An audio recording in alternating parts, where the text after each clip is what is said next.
YouTube Quinway coming to y'all with that instant analysis on the Milwaukee Bucks getting their 7 game win streak snapped by the deadly Atlanta Hawks, who have actually been a surprise team, beating some of the best teams in the league this year, even though you would say they're not really equipped to be able to do it when you look at their roster on paper. But when they're making their threes and Trae Young is feeling himself and picking apart the defense, and this game was very, very bad paint defense by the Milwaukee Bucks, especially in the first half. You seen the Atlanta Hawks getting to the basket at will and getting out in transition all game. And then you look at the fact that now we got to stop them from getting to the rim. They break down our defense, and next thing you know, they're getting wide open threes. Now it just can the Hawks knock down those threes throughout the game in certain spots, and they was able to do that tonight. And that was the biggest difference is the Bucks couldn't get really anything going. The Hawks stayed in front of them. The Hawks kept being physical. They played in the passing lanes. They just made it tough for the Bucks. And Trae Young, it seemed like he wanted to be out when DeJounte got traded. Now he's starting to see what the roster that they have put in front of him can do. It seems like he's a lot more happier. He's a lot more smiley. And it just seems like winning cures all problems in the NBA. And they actually, as funny as it's going to sound, are 12-11, meaning that the Hawks are 1 game above 500. So they won more games than they lost. And this was a team that people thought wasn't going to be that good this year.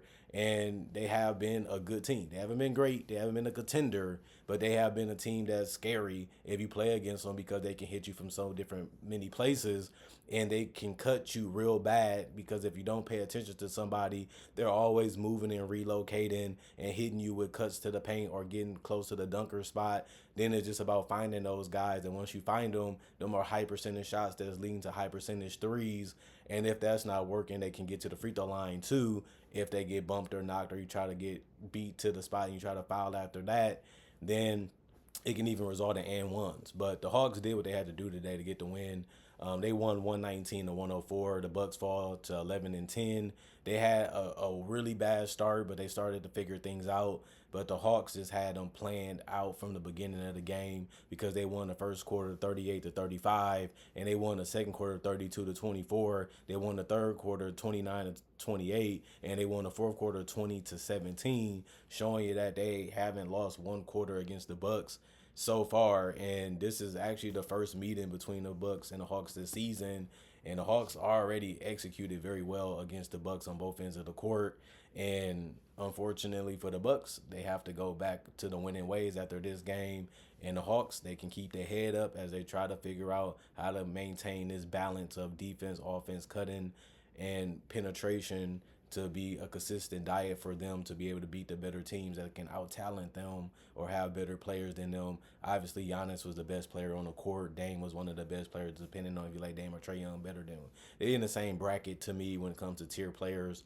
But tonight, it was all about the Hawks. Zachary Richardson, 12 points, plus one and plus minus, 3 personal fouls, 5 rebounds, 4 was offensive, 2 of 4 from 3, 5 of 12 from the field. He took some really good shots all game. He's a fundamental player. He's not going to do anything that he can't do. He's going to do what makes him good. He's going to do what made him get drafted, and that's cut, dunk, 3, get out in transition. And if he's doing that, he's going to have a solid game like he did tonight. But he only played 19 minutes, and he was a good player for those minutes. So it is what it is after that. Jalen Johnson, 23 points, plus 2 and plus minus, 1 personal foul, 3 turnovers, 1 block, 2 steals, 5 assists, 13 rebounds. So 20-10 for Jalen Johnson, 3 offensive rebounds, 3 of 3 from the free throw line, 0 of 2 from 3, 10 of 19 from the field. He has a really good feel for the game. He just understands what he's supposed to be doing, whether it's scoring, passing, screening, or rebounding. He's really good, and his defense has been solid too. Clint Capella, 8 points, plus 4 and plus minus, 4 personal fouls, 1 turnover, 1 block, 1 steal, 1 assist. He did have 17 rebounds tonight, which you would have never thought he would have did against Brook Lopez and Giannis, because they usually man the paint. But for Jalen Johnson to get 13 rebounds and Clint Capella to get 17, it just shows you that it was the Hawks' night tonight. 6 offensive rebounds out of that 17 for Clint Capella. He was 4 of 10 from the field, no free throws, no threes, obviously. Trae Young, 6 of 19 from the field. He was 0 of 9 from 3. He was 5 of 6 from the free throw line. He had 4 rebounds, 7 assists, 4 turnovers, 3 personal fouls, plus 8 and plus minus 17 points. Dyson Daniels, 9 points for him, plus 8 and plus minus. He did foul out, so he played only 31 minutes, which is still a lot. 3 steals, 6 assists, 2 rebounds, 2 of 2 from the free throw line, 1 of 2 from three, 3 of 7 from the field. It's very interesting how he gets his steals, just stripping guys or just playing in the passing lane. Is really good. Especially because this team have so many decent athletes on this team that if you make the wrong pass or you make the wrong decision, they can really burn you quick. Okongu was amazing tonight. 13 points, plus 11 and plus minus, 3 personal fouls, 1 block, 2 steals, 1 assist, 6 rebounds, 2 of them was offensive rebounds, 2 of 3 from the free throw line, 1 of 3 from three, 5 of 10 from the field. He was hitting threes, he was hitting dunks, he was getting to the free throw line, and DeAndre Hunter has just been fantastic this stretch.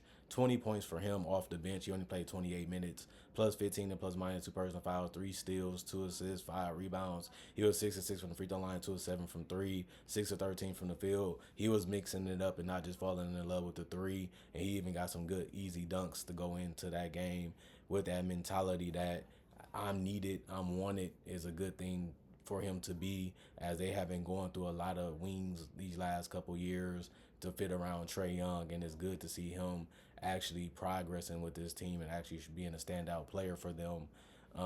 Bogdanovich, 15 points, plus 19 and plus minus, 2 personal fouls, 3 turnovers. He had 5 steals, 5 assists, 2 rebounds, 2 of 2 from the free throw line, 3 of 5 from three, 5 of 8 from the field. And Kobe Bumpkin, 2 points, plus 7 and plus minus, 1 personal foul, 2 assists, 1 rebound, 1 of 5 from the field. The rest of the guys did not play, coach's decision. And it's just crazy to see how active their hands was this game. Bogdanovich and Hunter and Okongu and then Dyson Daniels and then obviously Clint Capella and Jalen Johnson all getting 1 or more steals tonight just allowed them to control what the Bucks was doing and get them out of what they was doing and get easy opportunities that can build their lead like they did each and every quarter in this game. The rest of the guys did not play coach's decision. 45 of 103, 43% from the field, 9 of 32, 28% from three, 20 of 22, 90% from the free throw line, 55 rebounds, 29 assists, 16 steals, 3 blocks, 11 turnovers, 25 personal fouls, and 119 points.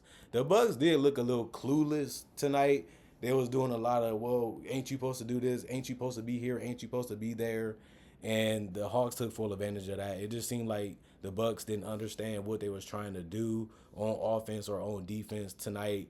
And the Hawks just flat out outplayed them all night, even on effort and energy plays.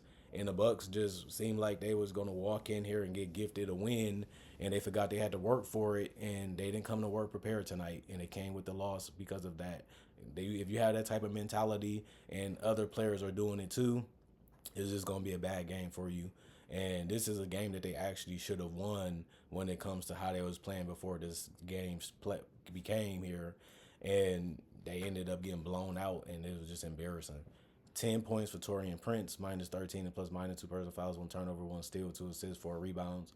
One of them was offensive, 2 of 5 from three, 4 of 8 from the field. Giannis Antetokounmpo, 31 points, minus 11 and plus minus, 2 personal fouls, 4 turnovers, 1 steal, 5 assists, 11 rebounds. So 30 and 10 for Giannis, something that he usually does. 4 offensive rebounds out of that 11. He was 15 of 26 from the free throw line. That's a lot of free throw attempts tonight. 8 of 14 from the field in general. Brook Lopez, 5 points, minus 9 and plus minus, 2 personal fouls, 3 blocks, 1 steal, 2 assists, 6 rebounds. 2 of them was offensive. 1 of 4 from three, 2 of 5 from the field. Didn't really have that impact, but he did do some good defensive things tonight. And when he was off the court, they just got obliterated defensively. It was good for him to play those 35 minutes because they really needed him and Giannis on the court as much as possible. Video game Dame hasn't really had too many Lillard time moments this year or even last year, but 25 points for him, minus 10 and plus minus, 1 personal foul, 5 turnovers, 1 steal, 5 assists, 4 rebounds, 4 of 5 from the free throw line, 5 of 9 from three, 8 of 14 from the field. Even though he was efficient everywhere when it comes to scoring tonight, defensively, he has been a problem, and he caused a lot of turnovers for being a little bit too ball hoggy. Him and Giannis got stuck with the ball a lot, and they just was thinking score first and pass second, and they got themselves in some trouble because of that. Andre Jackson Jr., 2 points, three personal fouls, two turnovers, one a rebound, or two from the 3 point line, one of four from the field. Bobby Portis played 18 minutes. He had 6 points, -8 and plus minus. Three personal fouls, three turnovers, two steals, three assists, five rebounds, two or two from the free throw line, or two from three, 2 or 6 from the field. Liam Robbins, 2 minutes, zeros across the board. He didn't contribute at all, even in plus minus. Pat Connaughton played 5 minutes. He had one assist, one block, one turnover, one personal foul. He was a -3 and plus minus with 0 points. DeLon Wright, 2 of 4 from the field, 2 of 2 from three, two rebounds, one was offensive, one steal, two turnovers, one personal foul, -4 and plus minus 6 points. And Gary Trent Jr., 4 of 11 from the field, three rebounds, one assist, one block, three personal fouls, -7 and plus minus 11 points. He was actually the only Buck to score in double figures off the bench tonight. And then you look at Stanley had played 2 minutes. He didn't contribute at all in any category, but he was a -1 and plus minus. AJ Green was 2 of 11 from the field. They wish they probably can get some of them threes back because he shot 11 of them and only made two, but he did have 4 rebounds and 4 assists, three personal fouls, -8 and plus minus 6 points. And Ryan Rollins, 0-1 from the field, is only a 3 attempt. He was 2 of 2 from the free throw line, one personal foul, -1 and plus minus 2 points. 33 of 78, 42% from the field, 15 of 45, 33% from three, 23 of 35, 65% from the free throw line, 40 rebounds, 23 assists, 7 steals, 5 blocks, 18 turnovers, 22 personal fouls, and 104 points. A lackluster performance by the Milwaukee Bucks, and they get spanked by the Atlanta Hawks tonight. And they was in Milwaukee, so the crowd was very disappointed. Obviously, they should be because they thought the Bucks was going to continue their winning ways, and the Hawks just came in more prepared, more ready, and they just cared more about this win more than the Bucks. And you can just see the body language on the Bucks. You can just see the blame game on the Bucks, and you can see that they didn't really have the communication that was needed to get back in this game. Even when it was close sometimes, they didn't go full all in like they should, and that's why the Hawks ended up winning this game. Comment, like, subscribe, share, hit the notification bell for more analysis. And if you're new to the channel, I do NBA analysis only. And if you love that type of content, I do conversation videos just like this. I also do breakdowns of legends, current players, rookies, and future stars, as I do the draft too. And I also do rookie breakdowns too to show how their game has evolved, expanded, or what they do at the NBA level that make them successful, and how they got there, and how it could continue to make them successful as they currently are in the league. Other than that, see you guys hopefully later tonight with more analysis.